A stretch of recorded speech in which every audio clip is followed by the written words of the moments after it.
É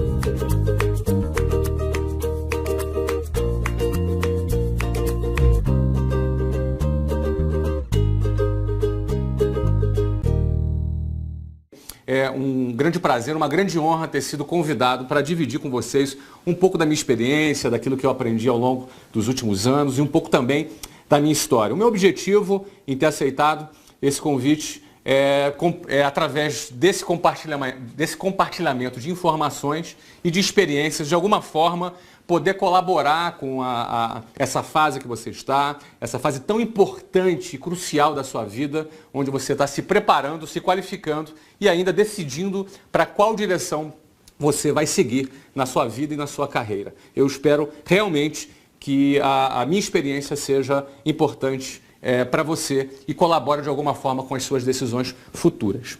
Bom, antes de começar a falar sobre a minha história, que é uma trajetória empreendedora, não é? Essa é a minha experiência profissional, ela está toda relacionada, quase que 100% relacionada a uma trajetória empreendedora. Então, antes de começar a falar sobre alguns detalhes dessa minha história, eu gostaria de compartilhar alguns conceitos sobre empreendedorismo que eu particularmente, a forma como eu enxergo o empreendedorismo. Eu gostaria de compartilhar isso antes com você. A primeira dessas características é que todo empreendedor, ele tem uma meta, ele tem objetivos, ele tem sonhos. Sem exceção, todo empreendedor, se a pessoa não tem meta, não tem objetivo ou não tem sonhos, você pode ter certeza, essa pessoa não é uma pessoa empreendedora. Bom, a segunda segunda característica que tem um empreendedor é que ele tem a coragem de assumir riscos. Nós vivemos numa sociedade onde o culto à estabilidade ela é muito difundida, é muito difundido esse culto à estabilidade. A estabilidade ela é uma sensação fictícia. Às vezes você tem uma vida estável, vem um terremoto, vem uma catástrofe natural, não é? Vem uma morte na família. Nós não temos controle sobre tudo que acontece ao nosso redor. Por isso a estabilidade ela não existe. Então, num cenário onde as pessoas buscam um ambiente mais seguro, isso não colabora para essa segunda característica de um empreendedor, é que ele precisa ter coragem de correr riscos. A terceira característica de um empreendedor, ele trabalha duro para concretizar o projeto dele. O empreendedor é aquele cara que é o primeiro a chegar e que é o último a sair. Ele não trabalha por horário, ele não trabalha porque isso é feriado, fim de semana. O empreendedor trabalha focado em sua meta, focado em seu objetivo.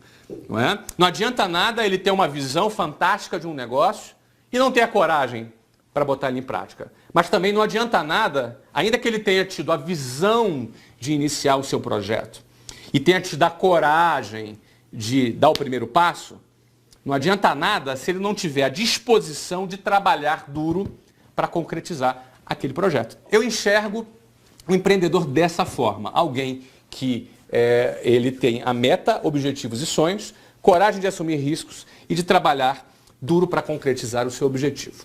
Acontece que quando nós chegamos nessa sociedade, e a gente precisa se adequar a essa sociedade, a gente começa um processo de padronização. Todas as crianças, elas entram nesse processo de padronização. A sociedade, nós chegamos numa sociedade que ela já era dessa forma, ela já era desse jeito. Então a gente precisa se padronizar, entrar dentro dessa caixa, dessa sociedade. Eu considero muito importante a gente ser educado, a gente saber viver em sociedade, a gente saber lidar com várias pessoas, respeitar o espaço das outras pessoas, respeitar as leis. Tudo isso é fundamental. Mas quando essa padronização, ela extrapola esse campo social e passa a invadir a sua própria identidade de empreendedor, e ela passa a anular as suas decisões empreendedoras, o seu ímpeto empreendedor, o seu instinto de coragem, de assumir riscos, o teu instinto de sonhar e querer trabalhar duro para realizar. Quando essa padronização começa a entrar nesse ambiente, você começa a se transformar numa pessoa diferente da sua própria essência. E quando você permite que as suas escolhas sejam padronizadas, os seus resultados serão padronizados. As suas decisões deixam de ser decisões empreendedoras e passam a ser decisões padronizadas. Então, eu quero começar assim, contar um pouco da minha história para você, com esse pano de fundo. Com você tendo a consciência que existem decisões empreendedoras e decisões padronizadas. Quando a nossa vida ela passa a ser formada por decisões padronizadas, logo, os nossos resultados serão resultados padronizados. Mas quando nossa vida é pautada por decisões empreendedoras, logo, nós vamos colher resultados também diferentes por conta desse tipo de decisão. Eu quero começar bem lá do início mesmo, né? Eu venho de uma família de classe média baixa, minha mãe professora do município, dava aula de matemática em escolas públicas, e meu pai sargento do Exército.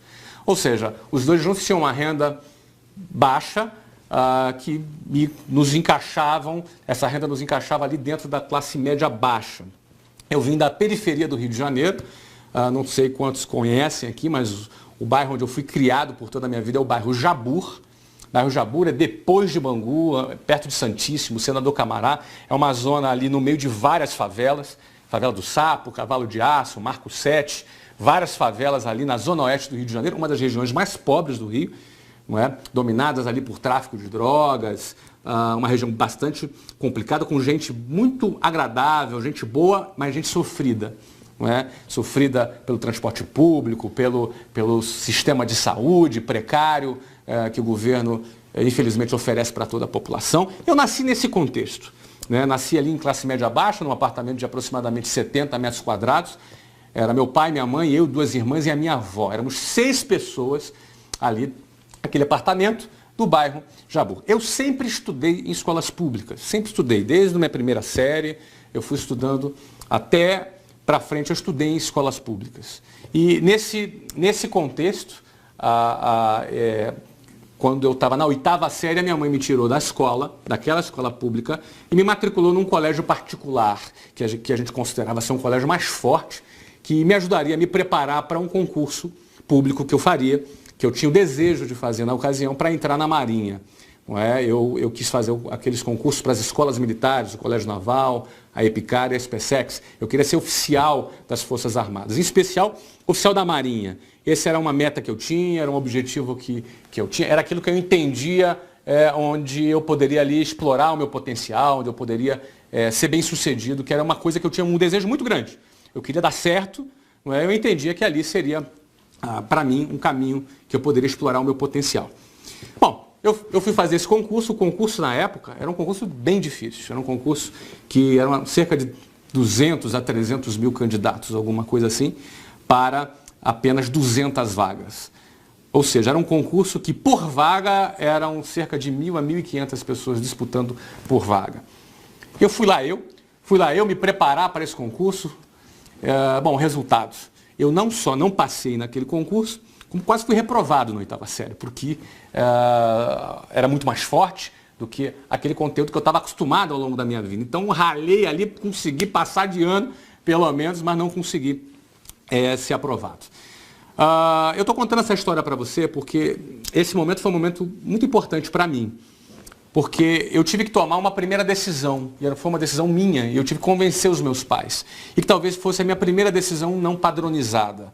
Talvez fosse a minha primeira decisão empreendedora. Embora eu tivesse apenas 13 anos de idade, não tivesse a consciência disso, mas o meu instinto, o meu ímpeto, eu tinha um objetivo. Meu objetivo era ser oficial das Forças Armadas. E estava disposto a trabalhar duro para isso. Mas para isso eu tinha que tomar algumas decisões corajosas. A primeira delas foi quando eu não fui aprovado nesse concurso. Eu pedi para os meus pais: olha, eu não quero seguir no ensino médio. Não quero, eu quero parar esse ano. Porque o meu objetivo é entrar nessa escola para ser oficial das Forças Armadas. Para isso, eu teria que fazer o concurso no outro ano. Aquele concurso acontecia uma vez por ano. Então, se eu entrasse já no primeiro ano do ensino médio, eu já estaria deixando de lado aquele meu objetivo. Porque o Colégio Naval ele é equivalente ao ensino médio. Depois tem a Escola Naval, com mais 4 anos equivalente ao curso superior, e a pessoa sai oficial das Forças Armadas. E era aquilo que eu queria, aquela era a minha decisão, aquele era o meu objetivo. Eu convenci os meus pais a não me matricular no primeiro ano do ensino médio, para que naquele ano eu me dedicasse a estudar mais uma vez para aquele concurso. Né? Eu entendi que se eu me preparasse mais um ano, eu teria muitas chances de conquistar uma daquelas 200 vagas dentre os mais de 200 mil, ou quem sabe 300 mil candidatos. Eu só não me lembro se é 200 ou 300 mil candidatos. Bom, assim foi, meus pais me deram um voto de confiança, me permitiram que eu fizesse aquilo.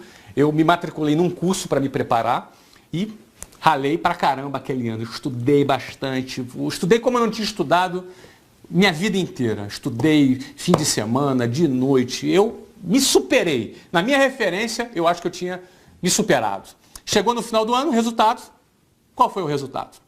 Eu não passei de novo. Mais uma vez, eu não passei. Eu fiquei talvez entre os 500 primeiros dos 200 mil, mas isso não era suficiente. Eram apenas 200 vagas. Mais uma vez eu não passei. Eu com 14 anos, eu terminando, não entrei no ensino médio, e com 14 anos eu não fui aprovado. Aconteceu o que talvez muitos temessem. Flávio, mas e se você não passa? Não importa, eu vou me dedicar, eu vou passar. E eu não passei. Eu fracassei mais uma vez naquele ano. Diante daquele resultado, obviamente, que nem eu e nem meus pais ficaram satisfeitos, mas ao mesmo tempo meus pais reconheceram bastante o quanto eu me dediquei. Talvez não o suficiente, mas eles viram o quanto, para um garoto de 14 anos de idade, o quanto eu tinha me dedicado ali naquele objetivo, mas eu não fui bem sucedido. Embora, tendo ficado entre os 500 primeiros, já foi um excelente resultado. O que eu fiz no final daquele ano? Eu falei para os meus pais, eu quero fazer mais uma vez, eu vou fazer mais uma vez esse concurso. Eu vou passar, no próximo ano eu vou passar. Ah, mas você pode então, se matricula no primeiro ano do ensino médio e você, em paralelo, você faz o curso e faz o concurso. Porque se você não passa, você tem pelo menos garantido aqui que você está no primeiro ano do ensino médio, para você não atrasar um ano na sua vida. Não é? E o meu conceito era muito certo, eu era muito convicto. Atrasar um ano na minha vida era eu fazer o que eu não quero, porque eu queria atingir aquilo que eu queria. Aquele era a minha meta, era meu objetivo, era meu sonho. Eu passando naquele ano, não faria nenhum sentido aquele ano, eu teria que voltar igual. Não, mas se você não passa... Não, eu não passa, eu vou me dedicar, eu vou pagar o preço que for necessário. Essa foi a minha decisão. Convenci os meus pais, mais uma vez, disso. Convenci os meus pais. E aquele ano eu falei, não, eu vou estudar 2 vezes. O que eu achei que eu estudei muito, então não foi suficiente. Eu vou estudar o dobro, vou estudar mais. Eu vou pegar pesado, eu vou estudar mais. Eu tinha agora 14 anos. E o que aconteceu? Eu comecei aquele ano, aí estudei mais mesmo, estudei fim de semana, estudei mais. E além de ter estudado mais, eu também já tinha avançado, já tinha aprendido, eu já estava mais tarimbado naquele concurso. Bom, o resultado ao final da minha terceira tentativa, não é, com 14 anos, virando o ano que foi 1988, eu entrei no Colégio Naval, fui aprovado nas três provas, fui muito bem classificado e fui aprovado e entrei no Colégio Naval. É fato que hoje eu não sou um oficial da Marinha, você já faz ideia que eu não segui a carreira na Marinha. Não é? Eu não me identifiquei, porque na realidade dentro daquele processo eu via que eu precisava ser super padronizado dentro de um outro sistema. E realmente essa coisa de me sentir padronizado instintivamente já não me fazia bem. Eu não me adaptei com a vida militar e acabei saindo. Tive excelentes experiências, tenho grandes amigos na Marinha, mas acabei saindo. Mas o que eu trago daquela situação é que eu, aluno de escola pública, eu, aluno que recebia um conteúdo num nível bem mais baixo que os outros alunos das melhores escolas, me dedicando, ralando, correndo riscos, eu era capaz de atingir um objetivo. Eu tinha metas, objetivos e sonhos, eu tive a coragem de assumir riscos e eu trabalhei duro para concretizar aquele objetivo. Aquele foi o meu primeiro empreendimento ali, eu me entendendo por gente, não é? Não eu como espermatozoide. Ali eu me entendendo por gente, aquele ali foi um grande empreendimento e me trouxe muitos ensinamentos. Eu entendi que eu era capaz de conseguir aquilo que eu queria. O que eu quiser, eu sou capaz. O que eu quiser. O que eu botar na minha cabeça, eu sou capaz de conseguir. O que eu quiser. Agora eu vou ter que ter coragem de correr riscos. E eu tenho que ter disposição para ralar e trabalhar forte.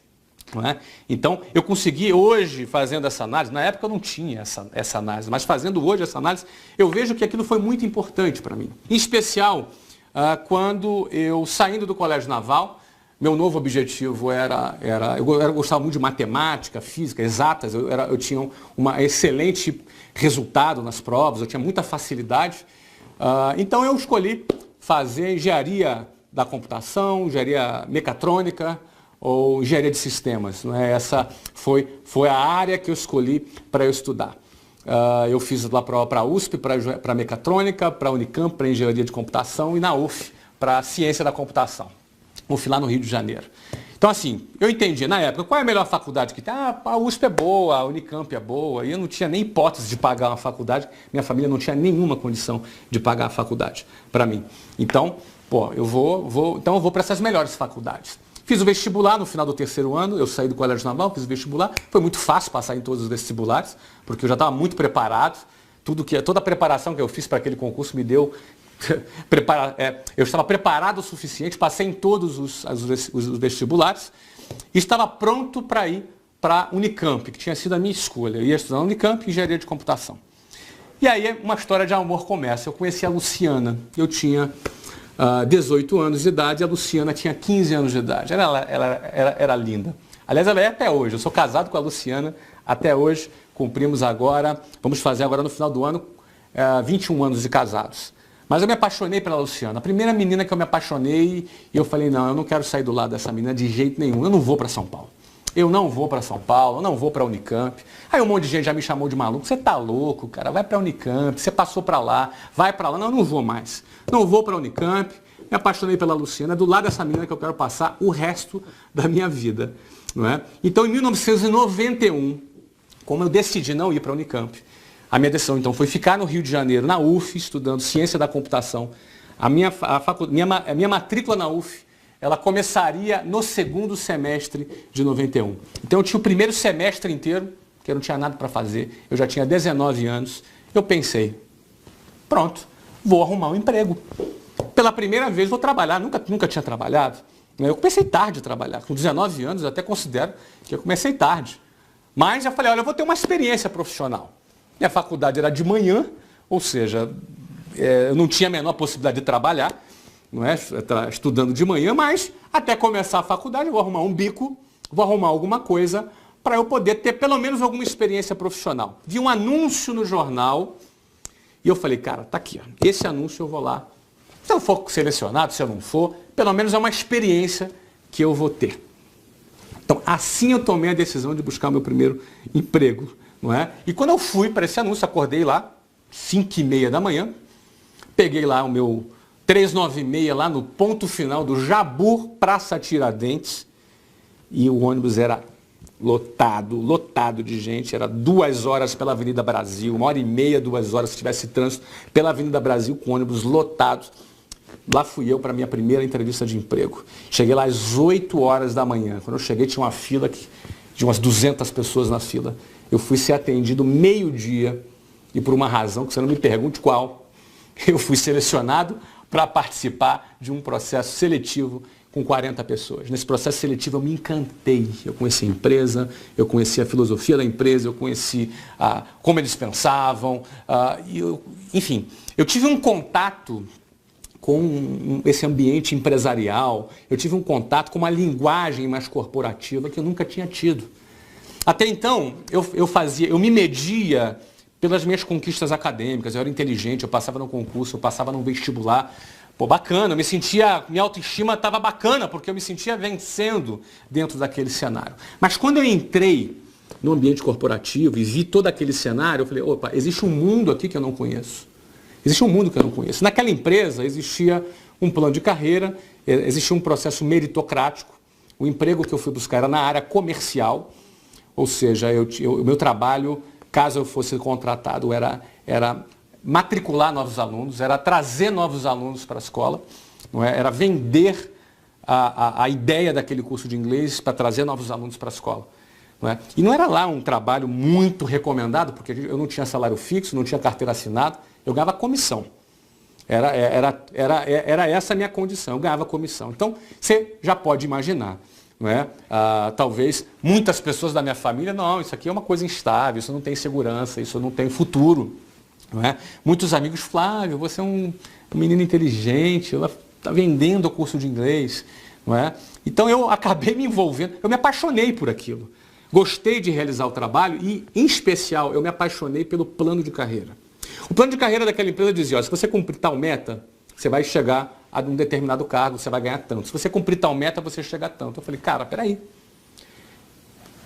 Se eu tenho um objetivo, tenho a coragem de assumir e estou disposto a pagar o preço, cara, só depende de mim. Se só depende de mim, eu vou fazer.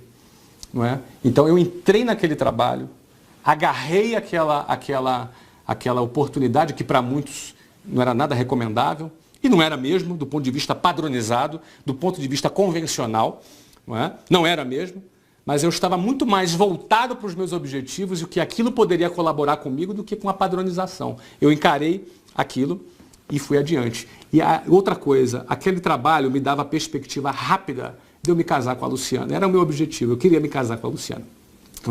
O mais rápido possível. Era o meu objetivo, eu estava apaixonado e eu tinha certeza que eu queria passar o resto da vida do lado dela. O que aconteceu? Eu peguei, comecei a trabalhar e trabalhei forte, de manhã, de tarde, de noite, cumprindo as metas. Cheguei a gerente em 2 meses e meio. Ou seja, com 2 meses e meio de empresa eu já ganhava, tipo, a moeda de hoje, né? Que na época era cruzeiro, né?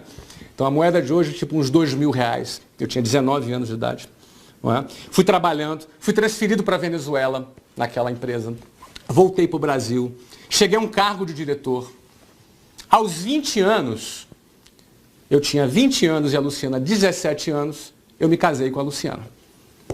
Eu tinha 20 anos e a Luciana 17 anos. Muitos me chamaram de louco, de maluco, você tem que aproveitar a vida. Eu respeito, né? Eu acho que cada pessoa, eu respeito a decisão de cada pessoa. Mas para mim, aproveitar a vida era estar do lado da Luciana. Para mim, aproveitar a vida era construir a minha família, era construir a minha história. Essa era a minha forma de ver. Eu não queria estar padronizado, que não, tem que aproveitar a vida, tem que, enfim. Eu queria, era aquilo que eu escolhi para mim. Eu encontrei a pessoa certa e eu queria me casar com aquela pessoa. E me casei aos 20 anos de idade e ela com 17 anos. Aos 23 anos de idade, eu já ocupava um cargo de diretor e já ganhava um bom salário. Talvez eu ganhasse equivalente a uns R$15.000 hoje. Não é? Eu com 23 anos, a Luciana 20 anos. Luciana trabalhava na administração, ganhava mais uns R$2.000. Então talvez nós dois juntos já tivéssemos um equivalente a uma renda de R$17.000. Eu tinha 23 anos e ela 21 anos. Não é? É óbvio que no meio desse período eu já não tinha mais nenhum interesse na área de tecnologia, na área de ciência da computação. Minha faculdade ficou trancada lá. E eu fiquei dedicado 100% ao meu projeto. Só que com 23 anos, ainda que eu estivesse já ganhando esse salário, que era um bom salário, é um bom salário hoje, imagina na época, não é? Que já era um bom salário, eu já tinha uma vida mais estabilizada, eu já tinha um bom carro, não morava mais no bairro Jabur, morava já na zona sul do Rio de Janeiro, mais perto do trabalho. Ou seja, aos olhos convencionais, eu estava estabilizado, eu já estava numa situação melhor. Inclusive, muitas daquelas pessoas que no início me criticavam, que achavam que era loucura, que sai desse negócio, isso não tem futuro, já passavam ali. Eu já tinha 23 anos, casado, ganhando esse valor aí que eu falei para vocês, eu já passava já mais ser respeitado, mais bem tratado, as pessoas, realmente, né? Alguns até falavam, olha, eu sempre acreditei em você. Eu falei, tá bom, não é? Então é sempre assim, não é? Mas uma decisão padronizada nesse momento seria o quê? Não, agora eu conquistei esse patamar, beleza, eu vou agora aqui manter aqui, né, minha situação. Não foi isso que eu fiz, não foi isso que eu fiz. Eu enxerguei que aquela empresa tinha algumas falhas, eu enxerguei que o produto dali tinha as suas limitações, não é? E percebi também que eles estavam tendo um resultado financeiro muito alto e não estavam dispostos a investir naquele processo. Além de eu achar que aquilo comprometia o futuro daquela empresa, comprometeria também o meu futuro. Então, a minha decisão foi simples, eu pedi demissão. Eu saí daquela empresa depois de trabalhar quase 4 anos, ganhando muito bem, não é, para abrir o meu próprio negócio. Então, no dia 3 de abril de 1995, a primeira unidade, a primeira escola da WhatsApp foi inaugurada no centro do Rio de Janeiro, na Rua da Alfândega, na esquina com a Avenida Rio Branco. Foi a minha primeira empresa, a WhatsApp, que hoje acabou se tornando líder no setor de ensino de inglês para adultos, mas na época eu tinha 23 anos de idade, a Luciana tinha 20 anos de idade e nós fundamos aquela empresa que aquilo ali passou a ser a nossa meta, nosso objetivo e nosso sonho, que era criar a maior rede de ensino de línguas do Brasil para adultos. Essa era a nossa meta, não é? Então, nós, e além dessa ser a nossa meta, nós tivemos a coragem de pedir demissão e sair daquela empresa, sem nenhuma garantia. Simplesmente nós pedimos demissão e saímos.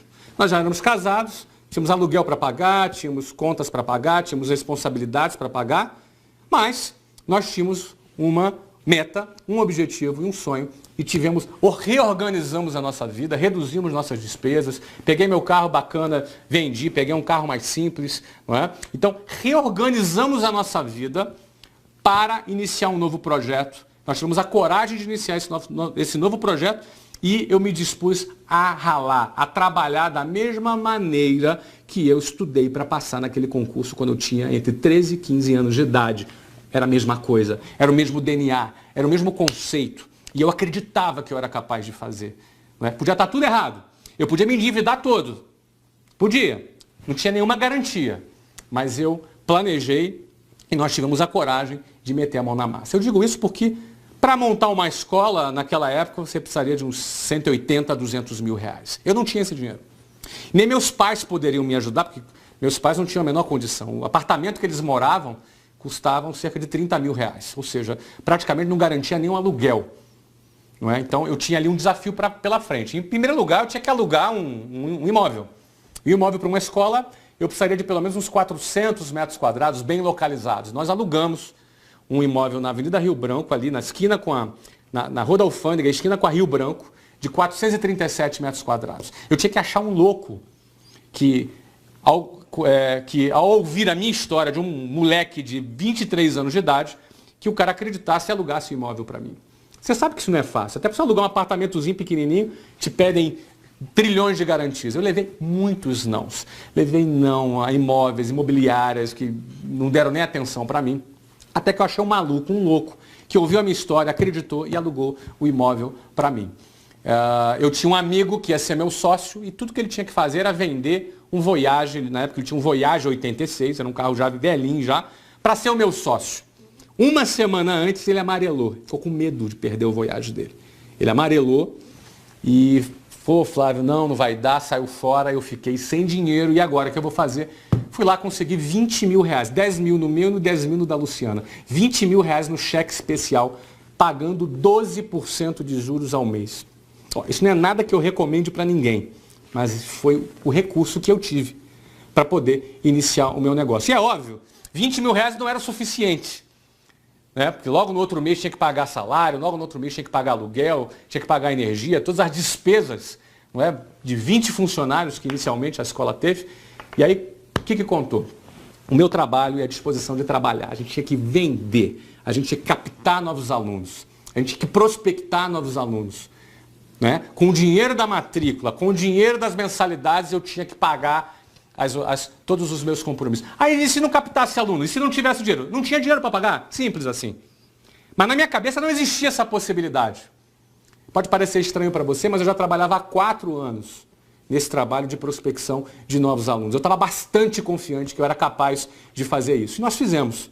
Nós colocamos mais de 1.000 alunos na primeira escola, né, que foi mais do que suficiente para poder a gente pagar todos os nossos compromissos. E ainda aos 9 meses, maio, junho, julho, agosto, setembro, outubro, novembro, dezembro, 8 meses. 8 meses mais tarde eu abri a segunda escola. Nós abrimos a segunda escola em São Paulo, dessa vez na Avenida Paulista, um dos metros quadrados mais caros do Brasil.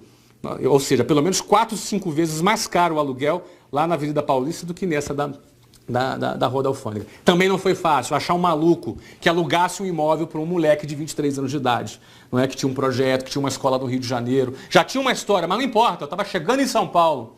E a gente escolheu a Avenida Paulista porque ali estava o nosso público, público adulto. Pessoas que precisavam aprender inglês mais rápido, por razões profissionais. Era naquele ponto que a gente queria. Foi ali que a gente planejou. Encontramos um outro louco, alugou um imóvel para nós e botamos mais de 1.500 alunos no primeiro ano. E essa escola foi uma das escolas que gerou mais receita para a nossa rede. Nós chegamos a faturar $500 mil por mês nessa escola, que foi onde nós geramos caixa para a expansão da nossa rede nos 3 primeiros anos. Nos 3 primeiros anos, ou seja, entre 1995 e entre 1998, nós abrimos 24 escolas próprias. Eu e a Luciana abrimos 24 escolas. Rio de Janeiro, São Paulo, Goiânia, Salvador, Maceió, Belo Horizonte, Curitiba, Porto Alegre, enfim.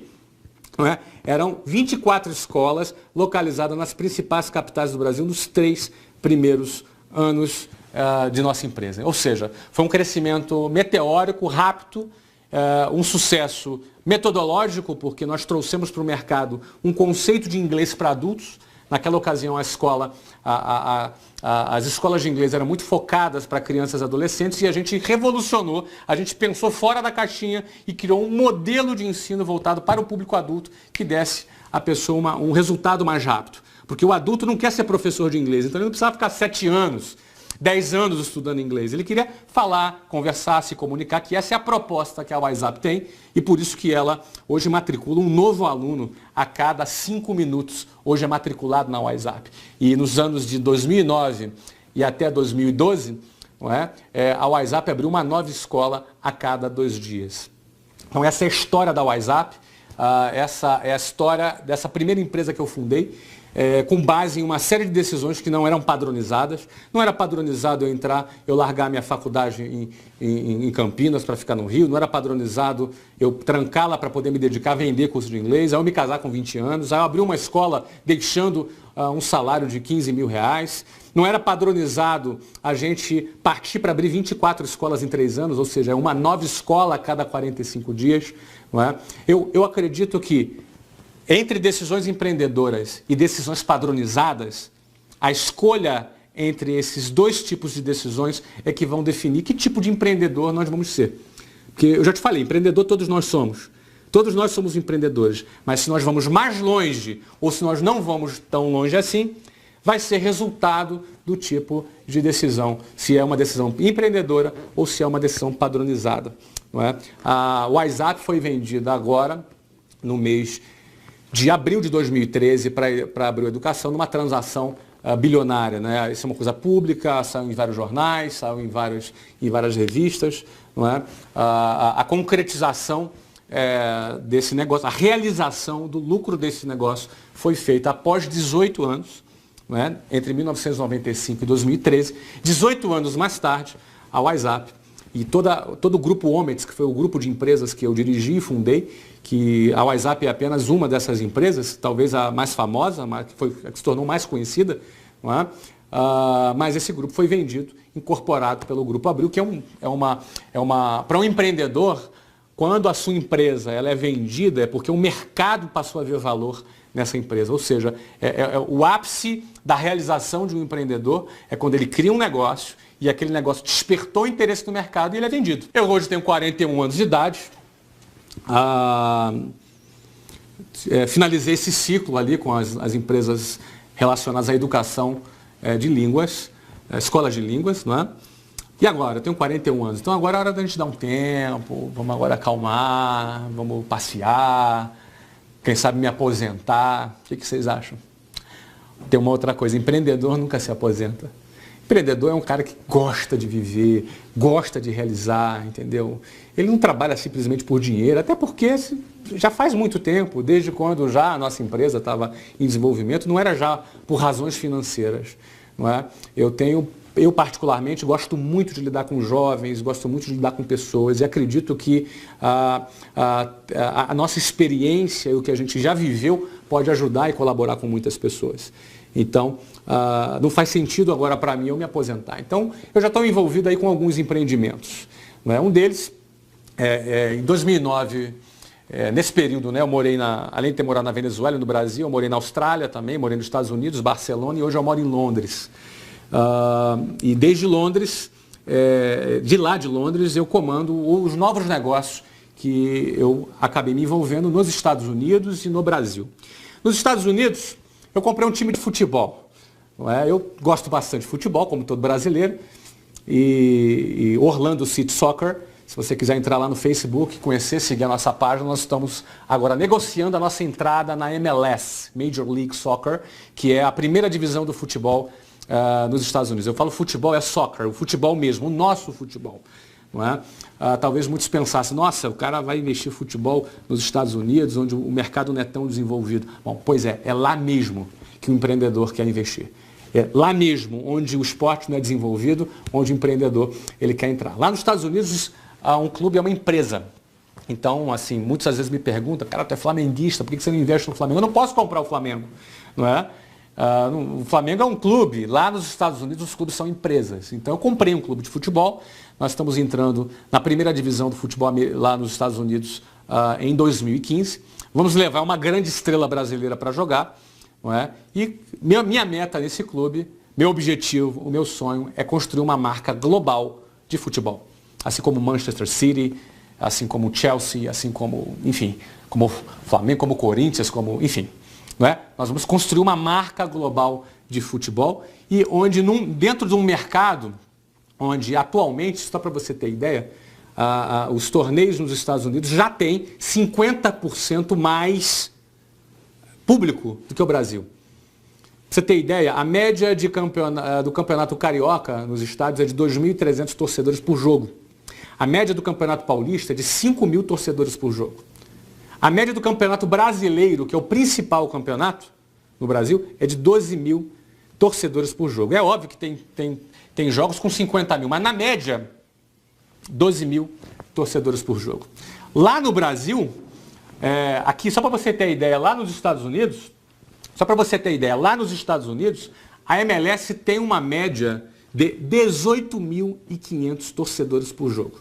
Ou seja, a média de público nos Estados Unidos já é 50% maior do que aqui, no país do futebol, do Campeonato Brasileiro. 3,5 vezes maior do que o Campeonato Paulista, 9 vezes maior do que o Campeonato Carioca. Então, o futebol nos Estados Unidos está explodindo. Nós entramos agora no futebol e minha meta com esse clube é criar uma marca global de futebol. Recentemente fizemos um amistoso com o atual campeão brasileiro, o Fluminense. Foi transmitido ao vivo aqui pela Sport TV no Brasil. Quase a gente ganhou. A gente perdeu o jogo por 4-3 para o Fluminense. Foi um jogo bastante interessante. Esse é um dos empreendimentos que eu estou envolvido. Um segundo empreendimento que eu estou envolvido é o Geração de Valor. Talvez alguns conheçam, talvez outros não conheçam. Eu convido a você para visitar canal Geração de Valor no Facebook, facebook.com/canal Geração de Valor. Eu diariamente atualizo esse perfil. Eu pessoalmente tenho esse perfil com a finalidade de compartilhar minhas experiências, compartilhar conhecimento, encorajar e desafiar pessoas a acreditarem no seu potencial e a empreenderem. Só para você ter ideia, nesses últimos 24 meses eu fundei esse canal, criei esse perfil e comecei a escrever. Hoje nós temos mais de 1.200.000 pessoas que participam desse canal, que seguem o Geração de Valor no Facebook e acabam tendo contato com o conteúdo que eu pessoalmente desenvolvo. Inclusive eu convido a você a entrar na página e interagir comigo. Eu interajo ali com a página todos os dias, sem exceção, eu participo dessa página. Então esse é um empreendimento que eu tenho bastante carinho, que é onde eu divido meu conhecimento, que é onde eu ali compartilho minha visão e experiências com jovens que estão ali iniciando a sua carreira e você é convidado a participar também dessa página. No segundo semestre, agora no final desse segundo semestre agora, nós vamos lançar a segunda fase do Geração de Valor, que para aqueles que querem se aprofundar, nós vamos criar eventos e cursos voltados para quem deseja explorar mais o seu potencial e para quem deseja empreender. Você está convidado ali, ao participar da página, você já vai ficar antenado de tudo que está acontecendo por ali. Não é? E tem mais novidades, tem mais coisas que eu ainda não anunciei e que em breve vou anunciar a respeito dos meus novos empreendimentos. Mas o que eu quero deixar aqui registrado para você é que eu venho de família de classe média baixa, eu venho de escolas públicas, tá? Eu não tenho QI, quem me indique, eu nunca tive nenhum favorecimento, nunca fiz negócios com o governo, aliás, não quero, nunca fiz, nunca pretendo fazer negócios com o governo, não é? Então, eu entendo que eu não sou melhor do que ninguém. Eu passei 2 horas, de 2 horas para ir, entre 2 horas para voltar, 4 horas por dia amassado dentro de um ônibus ou dentro de um trem, para ir e voltar do meu trabalho, mas com uma meta, com um objetivo e com um sonho. Eu não sou melhor do que você, eu não sou melhor do que ninguém. Não é? Eu acredito que quando você tem uma meta, um objetivo e um sonho, quando você tem a coragem de assumir riscos e está disposto a trabalhar forte, quando você, acima de tudo, você abandona o padrãozinho, abandona aquela caixinha, não é? Abandona aquela maneira, não é? Você rejeita aquela forma convencional e padronizada que te foi apresentada. Um novo cenário abre para você, não é? Você passa a acreditar que você é capaz de realizar. E quando você acredita, quando você sonha e tem coragem e está disposto a trabalhar, as suas chances de vencer, elas aumentam muito mais. Então, a mensagem que eu quero deixar para você é que acredite no seu potencial. Tá? Não se intimide com as chacotas ou com as críticas. Não é? Tenha coragem de pensar fora do padrão. E se faz muito tempo que não estão te chamando de louco, é que você deve estar errando alguma coisa. Porque todas as vezes que você resolver sair do padrão, você vai ser criticado, vai ser chamado de louco. Acho que o Brasil, o mundo precisa de novos líderes, pessoas corajosas que sejam dispostas a fazer a diferença. Não é? Em todos os setores da sociedade, inclusive na política, inclusive no setor empresarial, no setor das organizações não governamentais, no setor social. Não é?